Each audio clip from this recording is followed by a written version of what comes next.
Rohingya camp ভোটকে কেন্দ্র করে সিল করা থাকবে কয়েকদিন আগে থেকে শুরু করে ভোটের পরের দিন পর্যন্ত।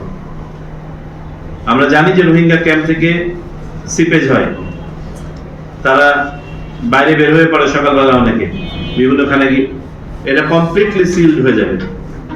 রোহিঙ্গারা যেন কোনো ধরনের মিছিল, মিটিং ইত্যাদিতে অংশগ্রহণ করতে না পারে। আমি রাজনৈতিক দলের প্রতিনিধি যারা ছিলেন উখিয়া এবং ইয়েতে, আমি তাদেরকেও বলেছি, আমি আশা করব যে এই মেসেজ তাদের কাছেও যাবে।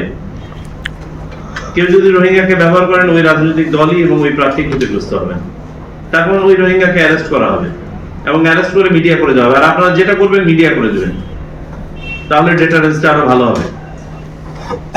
সাংবাদিক ভাইদেরকে অনবোর্ড রাখবেন, সাথে নেবেন যেখানে সম্ভব। যেখানে সম্ভব অপারেশনের পর তাদেরকে ডাক দিবেন। Let them see, make it transparent, let the people know what you are doing. তাহলে আরেকজন আর উৎসাহিত বোধ করবে না এই কাজটা করার।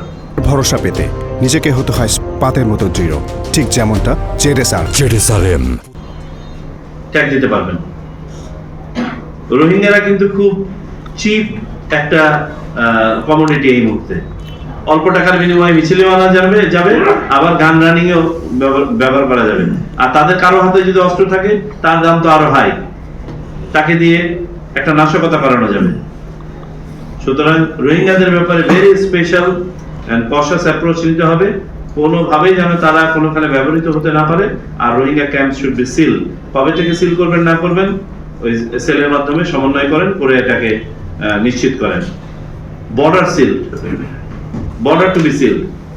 আমি রিজন কমান্ডারের সাথে কথা বলেছি, আমি বিজিবি ডিজির সাথে কথা বলেছি, জিওসি মহোদয়কে বলেছি, আমরা যেটা বৈধ আনাগোনা ছাড়া, যাতে কোনোভাবেই